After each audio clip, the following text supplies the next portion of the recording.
Bom dia, boa tarde, boa noite, começando o terceiro e último episódio da nossa collab especial com os parceiros da Rede Como A, e nesse episódio o título Soluções Climáticas Locais. Bom, se você não ouviu os 2 episódios anteriores, recomendo que você volte aí no seu feed e escute para entender melhor o contexto do que a gente traz aqui ao longo dessa collab. E nesse terceiro e último episódio a gente vai conhecer mais sobre como diferentes grupos sociais, comunidades têm se articulado para colocar de pé iniciativas locais de enfrentamento à emergência climática. Lembrando que Soluções Climáticas Locais é o tema, o lema do mês da Filantropia que Transforma da Rede Como A. Contamos com 3 participações super especiais. Primeiro, da Roberta Lima, gerente de programas do Elas Mais, membro aí da Rede Como A. Segundo, do Fabrício Freitas, diretor de recursos do Procomum, também membro da Rede Como A.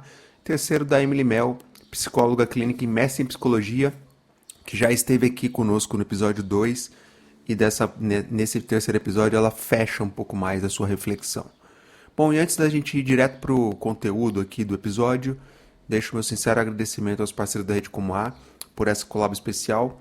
Espero que você, amigo ouvinte, esteja curtindo também, assim como eu estou curtindo produzir. Fantástico, um aprendizado incrível, afinal, né? Se trata de um tema absolutamente prioritário. Bom, então é isso.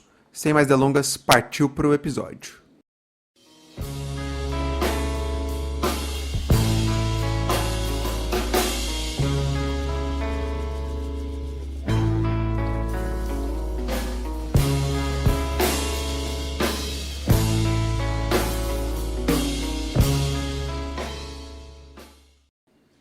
Bom, começamos então pela Roberta Lima, do Elas Mais, gerente de programas do Elas Mais. E ela conta um pouco mais sobre a estratégia de atuação do fundo nesse cruzamento entre a agenda de gênero, considerando mulheres cis e mulheres trans, com a agenda da emergência climática. Roberta enfatizou a importância da escuta dos diferentes grupos locais com os quais o Elas Mais se relaciona, possibilitando entender seus desafios e potencialidades, e como o fundo fortalece essas iniciativas. Muito interessante a visão que elas trazem ao dizer que não são os povos da floresta, mas sim os povos são a floresta, para enfatizar a visão sistêmica entre social, ambiental, cultural e território incrível. Então, bora ouvir a Roberta então.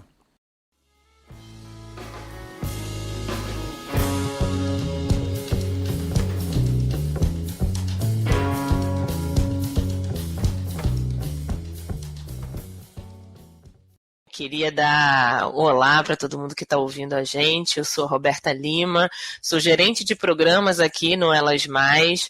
Sou gerente nova aqui, estou há 2 meses, mas antes disso eu fui analista da equipe de programas por 2 anos e meio.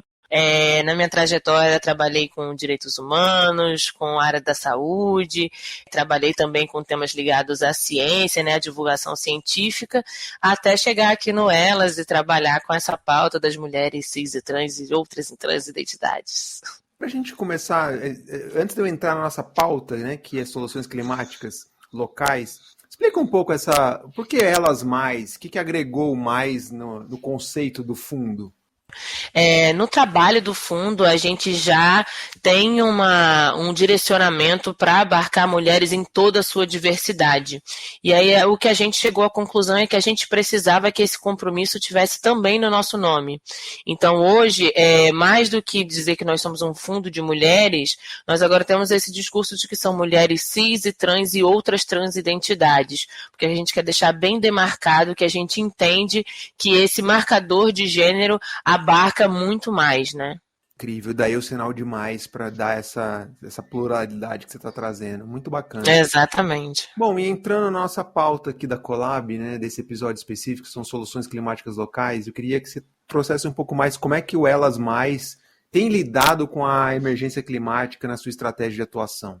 Aqui no Elas Mais, nós apoiamos grupos ligados a essa pauta climática desde os nossos primeiros editais. Esse apoio vem da compreensão de que essa é uma pauta muito importante e que já vem sendo trabalhada há muitos anos pelos grupos e organizações. É uma pauta que evoluiu muito ao longo dos anos e o Elas foi acompanhando isso a partir da nossa escuta com esses grupos. Então, o Elas apoia grupos e organizações que promovem essas transformações soluções na direção da justiça socioambiental, né, porque também existe essa compreensão de que a pauta climática, a pauta ambiental, ela é indissociada das pautas sociais, e a abordagem do Elas vem muito dessa escuta dos grupos. A gente tem metodologias de acompanhamento, de escuta desses grupos, que é a partir daí que a gente coleta, a gente conhece os desafios desses grupos, os caminhos pelos quais esses grupos estão passando para poder chegar onde eles querem chegar. Então, o apoio a essas organizações vem muito a partir de um viés do fortalecimento desses grupos, porque a gente entende que são esses grupos, são as pessoas que estão no território, que conhecem os desafios, as necessidades desse território e que vão poder desenvolver soluções climáticas, ambientais ou sociais que vão atender às necessidades daquele território. Muito bacana. Bom, basicamente está dizendo o Elas Mais apoia com recurso e também, né, institucionalmente, várias iniciativas que estão nos territórios. E aí, dialogando com o nosso lema, o nosso tema aqui do mês da Filantropia que Transforma, que é soluções climáticas locais, que você trouxesse exemplos de projetos, iniciativas que vocês têm apoiado nessa dimensão. O tipo de solução que o Elas apoia nessa pauta climática é bem extenso, é bem diverso. Então, a gente tem iniciativas desde ligadas à defesa dos territórios, e aí quando a gente fala de território, a gente não dissocia o território das pessoas que lá estão. Então, não são os povos da floresta, né? Os povos são a floresta. Então, nesse sentido, a gente apoia ações de mitigação que incluem agriculturas regenerativas, defesa dos biomas, contra o avanço, né, de sistemas alimentares. Quando a gente fala em adaptação, a gente inclui luta por moradia justa para todas as pessoas, porque muitas vezes a gente fala de justiça climática e a gente acha que isso está circunscrito apenas aos biomas, né, às florestas, mas no Elas a gente também tem a compreensão de que os territórios urbanos também são vitais para o avanço da justiça climática. Então a gente fala de pauta de luta por moradia, soberania alimentar, planos de contingência comunitários, porque os eventos não estão isolados, né, dos fatores sociais, como eu disse antes. Então, o desenvolvimento sustentável e equitativo, né, quando a gente fala de transição justa, a gente está falando de algo que seja sustentável e equitativo para todos. Então, se a gente for falar, por exemplo, de soberania alimentar, de agriculturas regenerativas, a gente tem que ter em mente que 70% dos alimentos que são consumidos no Brasil hoje têm origem da agricultura familiar. Então, a gente promover o resgate desses saberes tradicionais, desse tipo de abordagem da terra, das culturas, a gente falar também de garantir a nossa própria vida aqui, né? Aí sim, mas aí entrando agora, cruzando essa agenda das soluções climáticas, vamos dizer assim, com a questão do público, né, Elas Mais, que o fundo foca. Queria que você trouxesse um pouco quais são os desafios históricos que as mulheres cis e trans já enfrentam e como é que a agenda climática, de certa forma, atravessa essas pautas históricas. Ao longo do tempo, Elas teve sempre uma preocupação muito grande de escutar e acompanhar o trabalho desses grupos, e isso envolve também a coleta de dados. Então agora a gente vai lançar agora no dia 17 de outubro uma pesquisa chamada Justiça Climática e Ativismos Feministas, Impactos e Soluções, onde a gente coletou dados de 1.280 organizações lideradas por mulheres cis e trans e de outras transidentidades, e para entender um pouquinho dos desafios, de quais são as soluções e o que é preciso para essa agenda avançar. Por exemplo, 97% desses grupos relataram obstáculos na mobilização de recursos. Então, isso para a gente aqui, que é um fundo, para outros parceiros nossos da Rede Como A, por exemplo, esse é um dado muito importante, porque não é que o financiamento não exista. O financiamento existe e, em geral, é direcionado para projetos grandes, mas que são distantes do território. Então, é aí que entra a importância de fundos independentes, fundos comunitários, que a gente oferece soluções para esse obstáculo, porque não são as organizações que não sabem acessar recursos, são obstáculos que são colocados para essas organizações e que a gente tem como fundo a responsabilidade de olhar para esses desafios e dar a esses grupos ferramentas para suplantar isso. As mulheres têm obstáculos como, por exemplo, a burocracia para acessar recursos, falta de CNPJ, a ausência de pessoas para escrever projetos, ter lugares onde buscar informações sobre onde estão esses recursos e como acessá-los. E aí, falando um pouco de como seria o desafio para gênero, né, as mulheres nos territórios, elas enfrentam as questões estruturais, né, de sexismo, de machismo. Então, mas apesar disso, são os principais motores dentro das comunidades de soluções climáticas. Em geral, são as mulheres que têm os saberes tradicionais, os saberes da terra mesmo, de como manejar aquela terra, de qual é o momento certo de fazer o plantio, do manejo dos recursos hídricos, até mesmo financeiros, né? A gente tem aqui uma metodologia de acompanhamento, né, de prestação de contas. As mulheres, independente do tamanho da organização, uma organização pequena, uma organização grande, são elas que estão na gestão desses recursos e os resultados são incríveis, assim, tem sido muito bom acompanhar o trabalho delas. Que incrível, muito bacana. Bom, e depois já fica o convite para quando vocês lançarem esse estudo, voltar aqui para contar mais para nossa audiência. Acho que vai ser incrível, dá para a gente desdobrar mais essa pincelada que você deu aqui, maravilhosa. Roberta, te agradecer e te convidar a fazer aqui o merchan final, reflexão final, para a gente encerrar aqui, como você quiser. Olha, Fábio, eu queria te agradecer também, está feito o convite para você e para toda a audiência. No dia 17 de outubro a gente vai fazer o lançamento desse webinar. Os dados são muito importantes para que a gente possa, né, criar um entendimento coletivo, e dados a gente sabe que são sempre desafios muito grandes.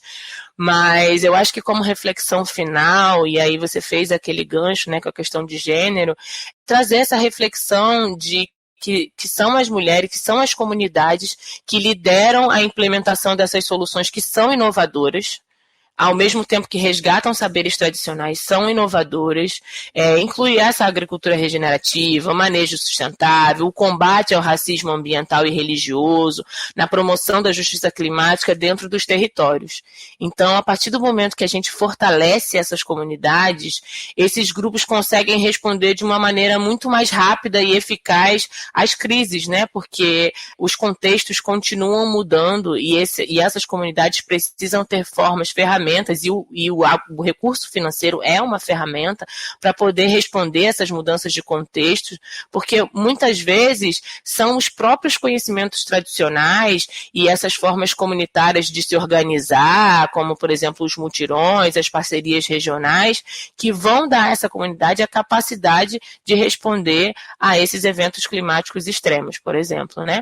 Então, para que essas iniciativas possam não só se sustentar, mas crescer, a gente precisa ter um compromisso assim robusto, assim, de financiadores, de fundos, além de atores da sociedade civil e governos, para garantir que essas iniciativas tenham coro, né, que elas possam se sustentar ao longo do tempo.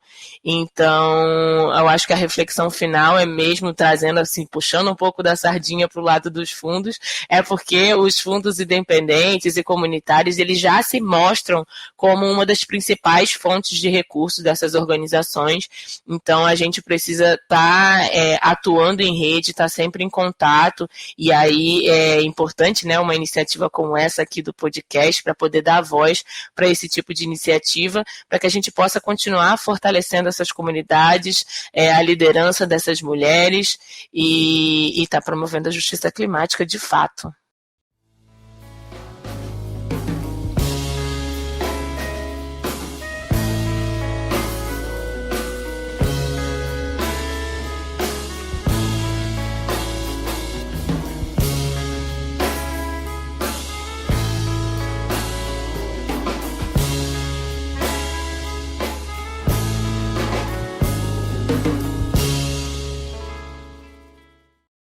Bom, genial a reflexão que a Roberta trouxe, agradeço demais aí pela participação dela.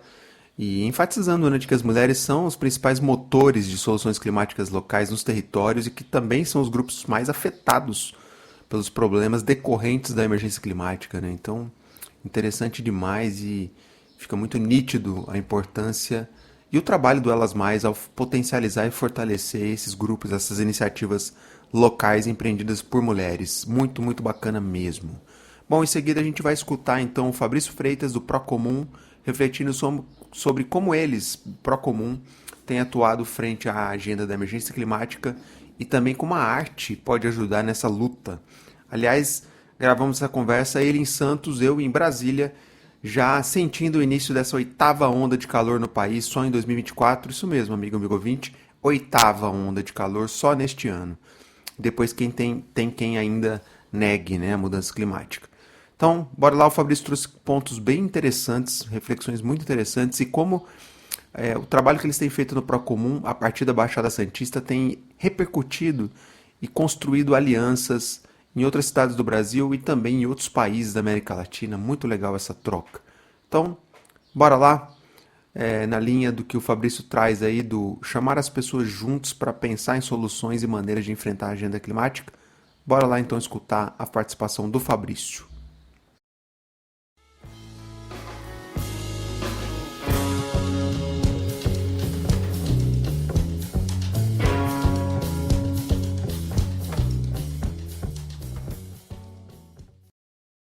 Salve Fabrício, seja super bem-vindo, obrigado por você ter topado participar da nossa collab. Para começar, se apresenta, conta um pouquinho quem é o Fabrício, seja bem-vindo. Oi, tudo bem? Prazer estar aqui. Estava ansioso por estar aqui hoje. Sou Fabrício Freitas, eu sou administrador de formação, sou artista também, sou ator de formação também, então trabalho essa intersecção aí entre gestão e pessoas e comunidades. É um pouquinho do que eu faço e atualmente eu sou um dos diretores do Instituto Procomum, né? Trabalho pensando bastante o dinheiro, as operações, o cuidado, né? Atravessando as nossas ações e tenho composto aí a direção do desafio que o Procomum tem aí de articular redes, trabalhar com comunidades, desenvolver laboratórios, e propor soluções com as próprias comunidades que a gente está inserido, que convidem a gente a estar junto com elas em algum desafio ou em alguma reflexão para alguma solução de problema das próprias localidades, né? Cara, e como que você enxerga na atuação do Procomum, como que a agenda climática de alguma forma atravessa o trabalho que vocês têm feito? Acho que a gente tem conversado bastante sobre isso, né? Desde o Procomum faz 8 anos esse ano, né, de atuação. A gente tem um laboratório, um espaço físico que a gente prototipa. A maior parte das ações que a gente faz, a gente sempre começa por aqui no litoral de São Paulo, em Santos, onde tem um espaço físico, e a gente vai replicando isso, né, no restante do Brasil, com outras parcerias na América Latina e também através de redes no globo, né, internacionalmente. E aí, assim, desde o início do Procomum, acho que a emergência climática está atravessada, né, em todo o nosso fazer, a nossa reflexão, por entender que eu acho que o ambiente, o clima, né, a emergência climática, o aquecimento global e diversos outros nomes que a gente vem discutindo nos últimos anos, é algo que atravessa de forma explícita as comunidades que a gente está inserido, ou que a gente está se relacionando, ou tecendo rede, né? Então, assim, desde as periferias do litoral de São Paulo até as periferias ou cidades da Colômbia e do Uruguai, que a gente passou no ano passado, a gente vem vendo as pessoas sendo atravessadas pelas consequências, né, da crise climática. E eu acho que o fazer do Procomum é sempre nesse lugar de convidar as pessoas para pensar junto em soluções através de metodologias e processos de imersão e de prototipagem junto, né, de experimentação junta. E aí você vai vendo, né, as evidências sendo levantadas, né? Aí a gente vai falar de moradia, e aí a gente calha de entender que a infraestrutura de uma periferia ou de uma comunidade, né, quando algum evento extremo climático acontece, esses são os primeiros territórios a serem afetados. Você entende que o trabalho, raça, gênero, tudo está atravessado, né, nesses marcadores sociais, através da emergência climática, e você vai colhendo evidências que essas pessoas, que muitas vezes estão com a gente pensando problemas muito específicos, né, seja um problema local, de uma enchente do bairro, ou de fazer uma praça pública no bairro, ou de desenvolver um centro comunitário, ou de uma outra organização social que está em parceria com a gente para desenvolver algum trabalho, né, comunitário dentro do seu próprio território, e você vê ele o tempo todo ali atravessado através dos eventos climáticos, que essas pessoas são as mais afetadas, né? Então, acho que o Procomum tem deixado isso num guarda-chuva mais macro, não é mais uma temática nossa, né, assim, no entendimento em si. É mais como se fosse um guarda-chuva de todo o nosso fazer, a defesa dos direitos, né, das comunidades, de reconhecer os saberes e fortalecer e trabalhar junto no desenvolvimento territorial e comunitário, vem um pouco desse lugar de reconhecer que a crise climática é o guarda-chuva que está em cima disso tudo, né, de todos esses problemas sociais que a gente tem, e todas essas ausências de direitos vão se somando, né? Aí vira um pouco um campo minado, assim, né? Então você está falando de raça, e aí você vai puxar algo de clima que faz uma intersecção? Tem. Você vai falar de gênero? Tem. Você vai falar de direito à cidade? Tem. Você vai falar de moradia? Tem. Então acho que a gente foi cruzando isso assim durante muito tempo, e agora a gente colocou isso como um guarda-chuva, assim, né? Inclusive pela nossa ação junto à Rede Como A, com outros fundos e outras organizações, e porque também no último ano a gente criou uma aliança dentro da própria Rede Como A, que é a Aliança Territorial, que são diversas outras organizações parecidas com o Procomum, que trabalham nas comunidades, trabalham de dentro para fora e para fora para dentro, desenvolvendo essas comunidades junto e propondo soluções juntos, mas que faz, né, refinanciamento, que faz, coloca dinheiro nas pontas através de bolsas, de protótipos, de projetos, mas que são pessoas que estão ali fortalecendo o saber dessas próprias comunidades, né? E que aí você vai entender que, assim, nossa, como é que emergência climática está atravessada numa organização que está tecendo rede, valorizando os saberes, e aí você vai vendo que essas pessoas já estão propondo soluções. E elas já têm saberes ancestrais, que sejam indígenas, quilombolas, que sejam periféricos, que já estão sendo desenvolvidos há muitos anos, e que não recebem o dinheiro no final, né? Que não recebem a estrutura necessária para que isso seja desenvolvido a longo prazo e de forma contínua e estruturada, né? Porque eu acho que a questão só pontual, a gente vem também observando que a gente precisa, na verdade, amplificar o que essas organizações fazem. Então, acho que o lugar que a gente tem com a Aliança Territorial é um pouco isso. A gente se une dentro da própria Rede Como A com outras organizações territoriais para produzir mais conhecimento, unir os nossos conhecimentos acumulados e tentar propor para o campo da filantropia, né, comunitária, mostrar que, já tem muitas organizações, não só nós, né, 7 organizações que estão juntas, mas tem diversas outras organizações territoriais que já estão unidas a comunidades, que já estão pensando essas soluções, né? Então, acho que é um pouco isso, como o Procomum vem trabalhando nos últimos tempos, pensando essas intersecções e propondo isso através do vamos fazer junto. Vem o saber tanto do acadêmico, até uma liderança comunitária, até uma pessoa que só está interessada em resolver o problema da comunidade dela. Todos os saberes ali são bem-vindos e a gente vai unir eles dentro de um período de tempo e a gente vai tentar propor alguma solução e aí tentar criar ela em outras escalas e replicar, né? Pô, fantástico. E você citou a questão das soluções, né, de buscar soluções locais, que esse é o lema do mês da filantropia que transforma, né, soluções climáticas locais. Queria que você trouxesse algum exemplo de projetos, iniciativas com as quais vocês estão lidando aí na Aliança ou no Procomum, que você quiser trazer.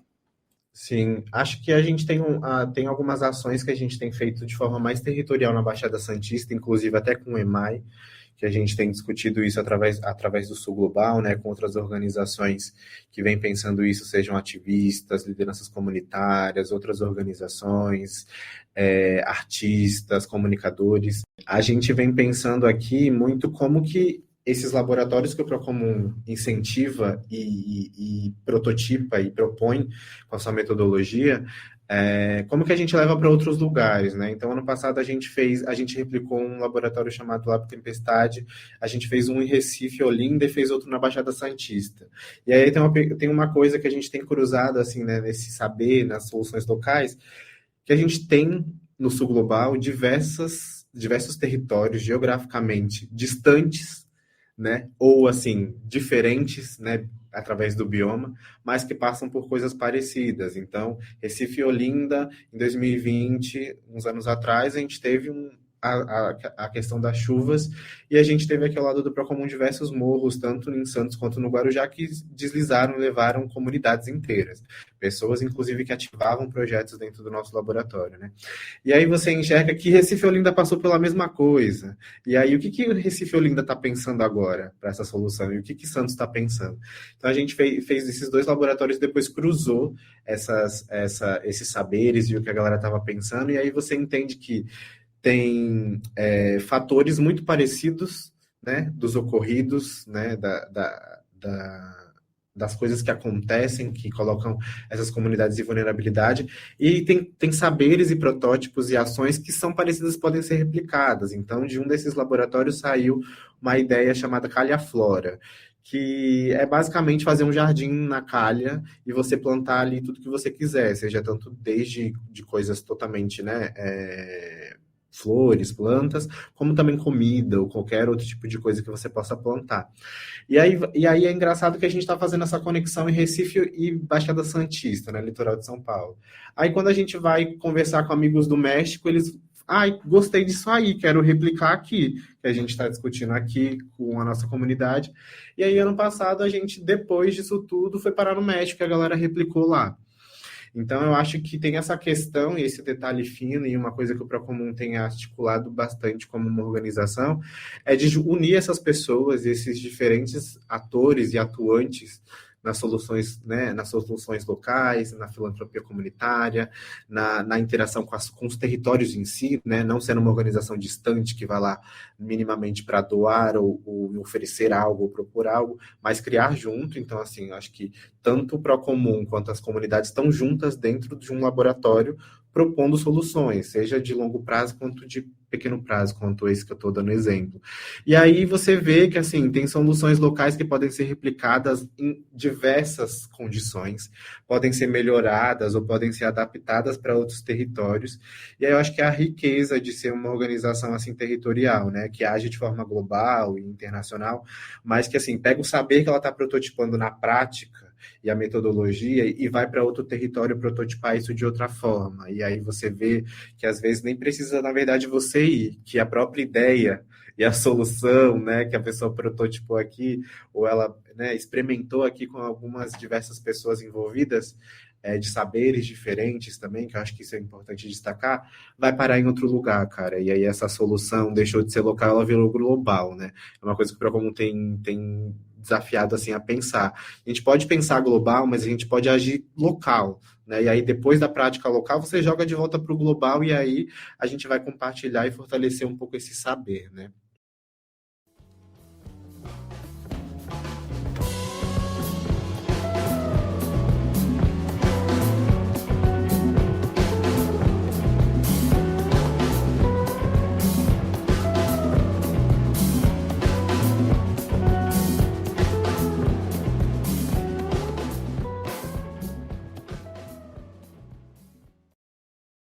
E Fabrício, pra gente ir caminhando pro final, cara, antes do merchan final, para você fazer a reflexão final, eu queria te perguntar algo. Você falou, ó, eu sou artista e sou gestor. Qual é o espaço da arte nessa agenda da emergência climática? Cara, eu acho que isso é uma pergunta muito boa, assim. Acho que aí já fica, bate a emoção, né? Que a ator é um pouco emocionado, assim. Mas eu acho que na nossa reflexão, assim, o Procomum, inclusive, tem um processo formativo, né? De colaboração entre artistas, uma escola. E aí agora a gente tem colocado a justiça climática e a arte e o clima muito junto, assim, né? E temos articulado com outras organizações também essa reflexão, porque o lugar da crise climática, principalmente nos territórios e nas periferias, em lugares que muitas vezes as pessoas estão ali lutando por diversas necessidades e direitos que não estão sendo garantidos e tentando criar uma inteligência coletiva naquele território para a sobrevivência. E aí você acaba pensando que cadê o lugar da comunicação nisso, né? E o lugar também de também desmistificar alguns tipos de reflexão, de pensamentos, ou inclusive aproximar as pessoas dessa discussão que muitas vezes parece científica, ou somente, só quem tem muito poder e muito dinheiro pode influenciar nisso.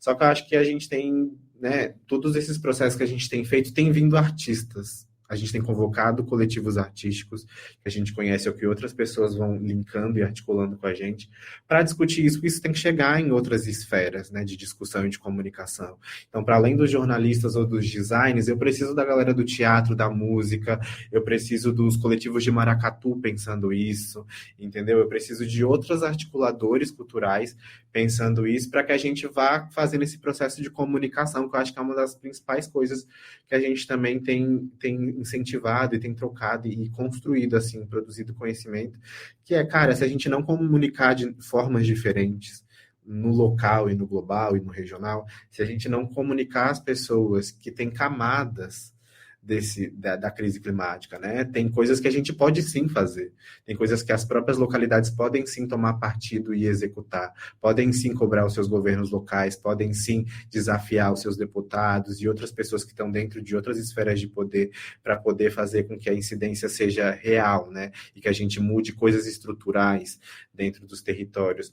Então, eu acho que a arte, para mim, assim, vem um pouco nesse lugar de traduzir coisas que muitas vezes vão ser inacessíveis, né, principalmente para as comunidades dentro das suas dinâmicas e não subestimando, né, o saber das comunidades, mas entendendo que quanto mais a gente estiver produzindo conhecimento e comunicação sobre a emergência climática, sobre crise climática e principalmente adaptação e não sobre o caos, né, não sobre o apocalipse, é o fim do mundo, vai acabar tudo aqui, mas como que a arte e as pessoas que trabalham com ativismo e diversas outras formas de comunicação podem ajudar a gente a se aproximar dessa discussão e as comunidades e as pessoas, né, em territórios que muitas vezes são subestimados os seus saberes, né? E aí a gente começa a fazer essa tradução e trocar uma palavra pela outra, ou dizer, sabe essa palavra que sempre aparece?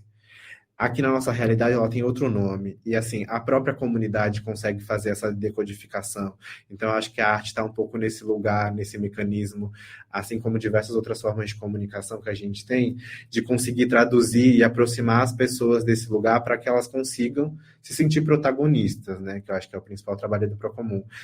Valorizar os saberes das próprias pessoas, da sua jornada, né? Seja um conhecimento adquirido, seja um conhecimento de própria vivência, que é fazer com que a arte ajude nesse processo de tradução e nesse processo também de pertencimento das pessoas, para que elas se aproximem e se empoderem, que, assim, o planeta é nosso também, né? Assim, os biomas fazem parte da nossa vida. O Brasil, né, como um continente gigantesco, tem tudo aqui, produz de tudo, tem de tudo. Então, assim, por que a gente não consegue fazer essa tradução, né? Enfim, isso é um desafio político. Eu acho que nem todas as pessoas dentro do campo cultural querem fazer isso. Eu acho que, né, tem as suas camadas, mas eu acho que a arte entra um pouco nesse lugar de trazer pertencimento, valorizar o que já é sabido e ajudar também a fazer essas traduções e esses intercâmbios, né? E para fechar, te convidar a fazer o merchan final, reflexão final, o que você quiser. Eu gostaria de agradecer o espaço, né? Agradecer a Rede Como e a você por ter me recebido. Queria dizer para quem quiser acompanhar o trabalho do Procomum ou dessas organizações e outras alianças que eu fui citando, acho que as nossas redes sociais é @Procomum. E aí a gente tem, através das redes sociais, você consegue acessar o site, as publicações e também essas outras redes que a gente está, inclusive a Como e o que a gente tem feito junto. E eu acho que é isso, convidar uma frase que a gente sempre fala: se o saber é bem-vindo, seja ele qual for e de qual origem, de qual desenvolvimento. E quem quiser e estiver ouvindo a gente aí, quiser colar com a gente e produzir mais soluções locais para impactar o globo e depois voltar para casa e a gente contar essa história, eu acho que a gente está aí aberto.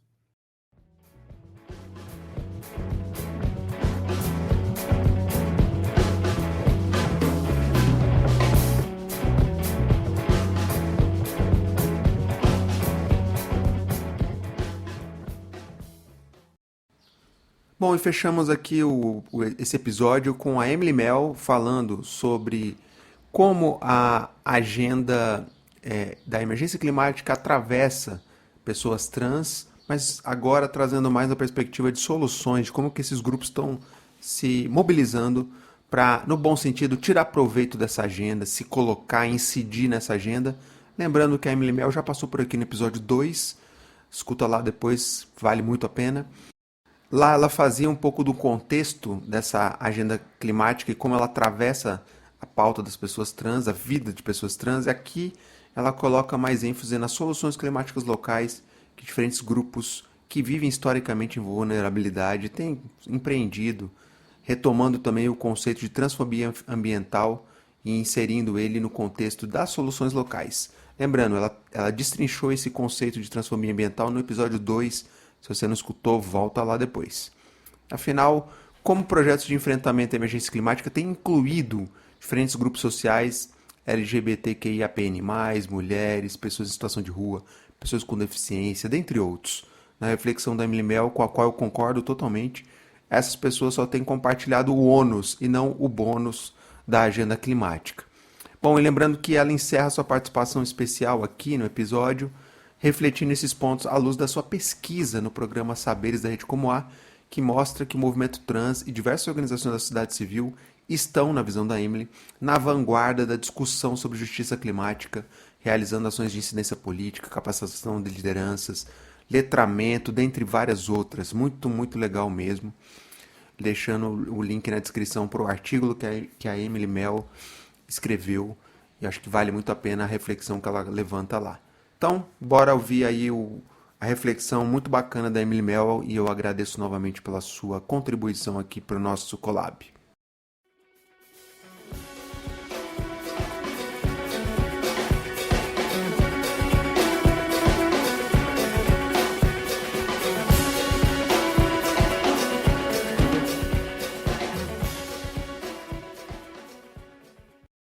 Então, é interessante que os grupos, né, vulnerabilizados ou excluídos, enfim, segregados pela sociedade, eles já têm, né, suas soluções, eles têm realmente eles têm alternativas, intervenções, eles já vêm fazendo algo realmente em relação à questão da justiça climática. E pensando a questão da filantropia, né, comunitária e social comunitária, a gente entende que esses grupos têm respostas, eles já estão fazendo realmente algo. E aí, quando a gente foi vendo a pesquisa, quando a gente foi entrando em contato, vendo essas organizações, a gente percebeu que há eixos de trabalho, né? Então, um dos primeiros eixos é o próprio operacionalizar com o próprio conceito de transfobia ambiental, né? O próprio movimento trans vem instituir esse conceito, faz a reflexão para a gente pensar não só a violência que é perpetuada através desse conceito, que é invisibilizada e que não é posta como transfobia ambiental, e ao mesmo tempo, com a operacionalização do conceito, a gente consegue dar nome a algo, a gente consegue visibilizar, a gente consegue pensar criticamente sobre aquilo, e pensando criticamente, a gente consegue, né, fazer o advocacy. Então, o conceito de transfobia ambiental também vai ali convidar as pessoas trans para o centro do debate, para que elas possam opinar, enfim, para que elas possam pensar políticas públicas, direcionar esse conceito, mostrar esse conceito, evidenciar, faz com que a gente, né, tenha uma postura mesmo de advocacy, em pensar as violências que são perpetuadas e como a gente pode mitigá-las. Então, o que é visto para a ciência, o que é mostrado para a ciência também pode, com o tempo, se tornar uma política pública.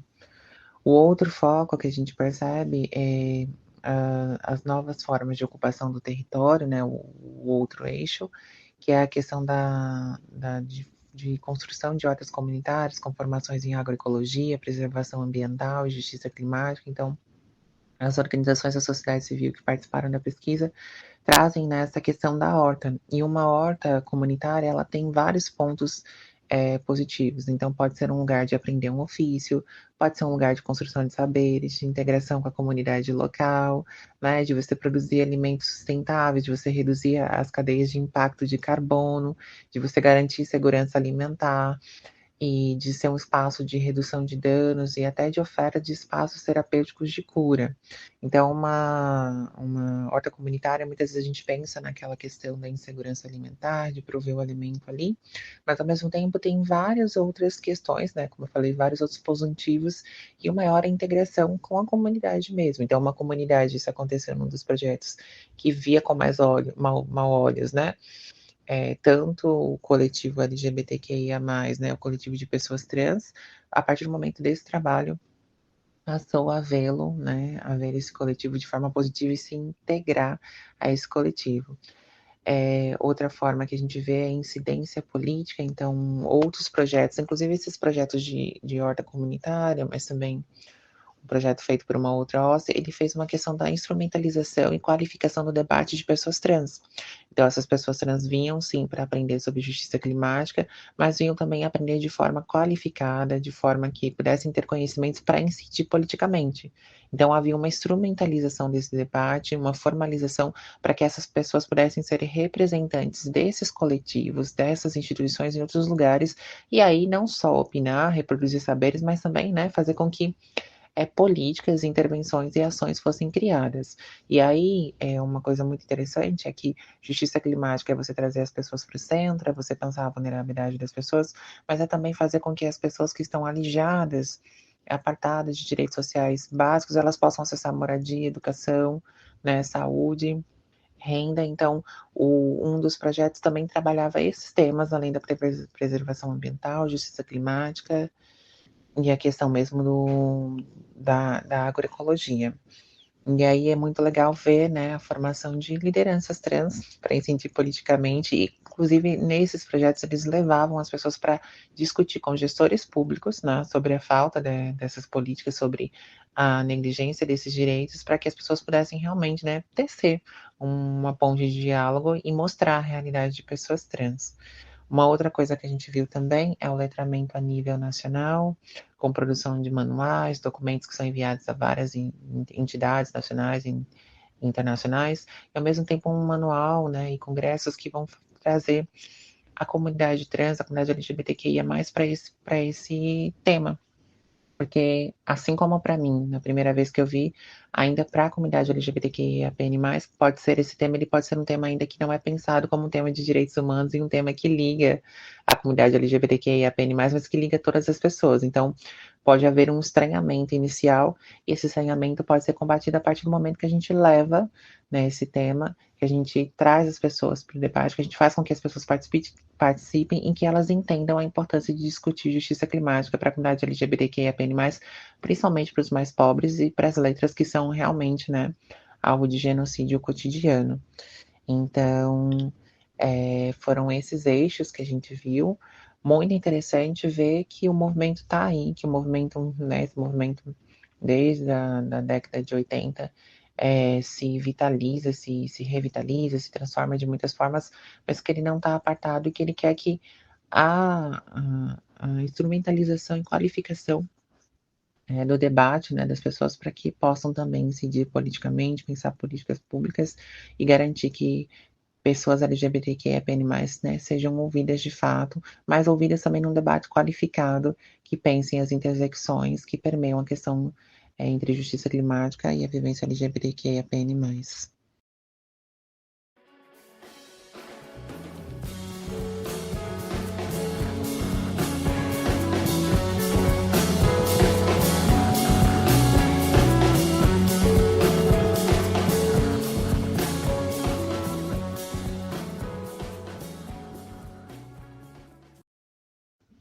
A gente vê algumas respostas já, né, de pessoas atuando em prol do enfrentamento da emergência climática, mas, né, não pensando a questão das pessoas vulneráveis, e aí é um grande problema. Se a gente quiser pensar em equidade, se a gente quiser pensar numa resposta viável a todas as populações impactadas, principalmente aquelas que sofrem violências estruturais, a gente precisa fazer com que a emergência climática, com que as ações de mitigação, de resiliência e de adaptação pensem os marcadores sociais, né, de exclusão.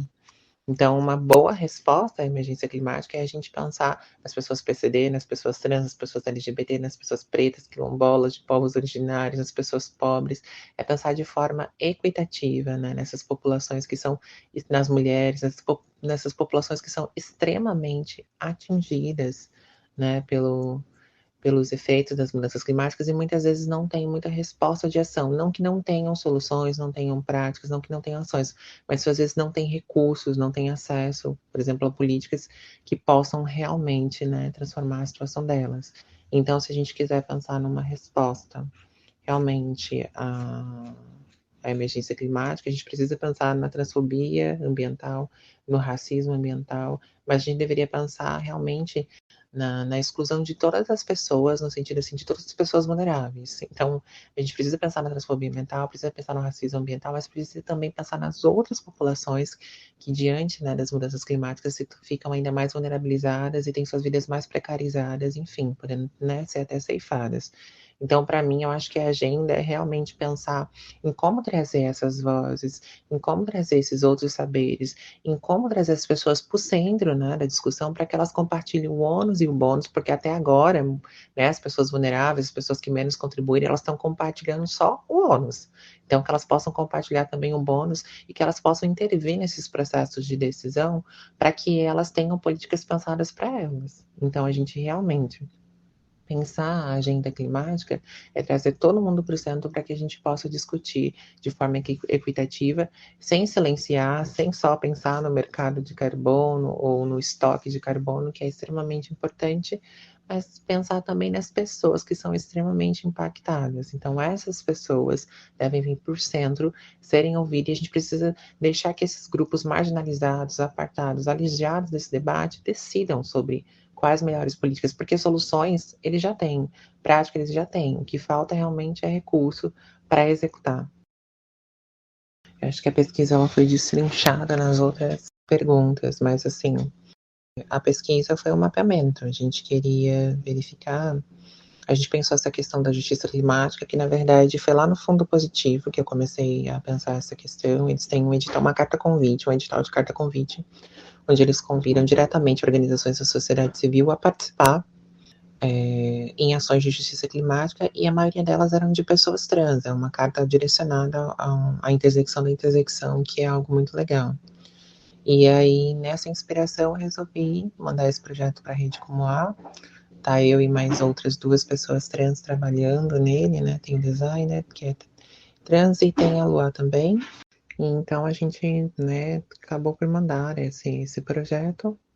E aí a gente está vendo mesmo um mapeamento. A gente fez um mapeamento através, né, dos editais de várias organizações da Rede Como A. A gente foi lá nos fundos da Rede Como A procurando por editais de justiça climática e pensando quais organizações, quais editais puderam, né, trazer essa questão de forma indireta, ou os editais como do Fundo Positivo que trouxeram de forma direta. E aí a gente foi entrevistar as OSCEs, quando a gente achou esses editais, a gente foi entrevistar algumas organizações, porque a gente queria saber quais eram as respostas que elas estavam dando diante da emergência climática, o que elas estavam fazendo com esse financiamento, e que poderia servir de boas práticas, como isso que elas estavam fazendo, né, poderiam servir de inspiração. Porque, assim, a gente sabe que o movimento já está fazendo algo, a gente sabe que o movimento já vem discutindo, que o movimento já vem, né, se apropriando do debate, e aí a gente queria visibilizar isso, a gente queria visibilizar que, com sem financiamento, como a gente viu de algumas organizações, né, que por causa da dificuldade de financiamento as ações ficam precarizadas, mas mesmo assim não deixam de fazer, com sem financiamento há respostas, há boas práticas, há soluções que podem ser pensadas para mitigação, adaptação, e há ações de um movimento organizado, né, que inspiram. E aí a gente quis trazer com a pesquisa isso. Então a gente entrevistou pessoas ósseas desses editais e ao mesmo tempo pessoas do movimento organizado para entender, né, o que pensavam sobre justiça climática, além da gente ter feito uma revisão bibliográfica para pensar o que é que se conhecia sobre esse tema em relação às pessoas trans, e ao mesmo tempo o que é que o próprio movimento, né, estava fazendo. E aí, A gente reuniu tudo isso, está reunindo tudo isso num relatório da pesquisa que vai ser divulgado, né, em formato de cartilha, e que vai, ao final, né, ao final da pesquisa vai estar lá disponível para que as pessoas possam ler.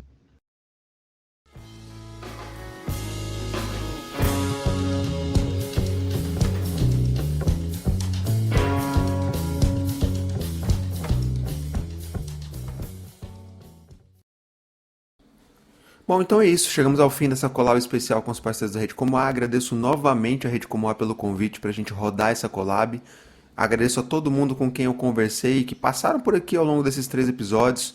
A Emily Mel, a Alice Amorim, ao Fabrício Freitas, a Roberta Lima, a Graciela Hopstein, ao Jonatas Azevedo e também a equipe da Rede Como A que atuou aí nos bastidores para tornar possível esse projeto. Agradecimento especial a Mônica Ribeiro, da área de comunicação, e a toda a equipe administrativa da Rede Como A. Bom, meu agradecimento especial a você, amigo ouvinte. Espero que você tenha gostado dessa collab. Eu adorei produzi-la e aprendi muito, como sempre. E que tenhamos mais parcerias e mais collabs aqui no Impacto na Encruzilhada. Lembrando que os episódios da casa seguem normalmente aí no seu feed rumo ao episódio 200. A gente chega lá até o final do ano. Bom, é isso. Então, se cuidem. Um abraço e até a próxima.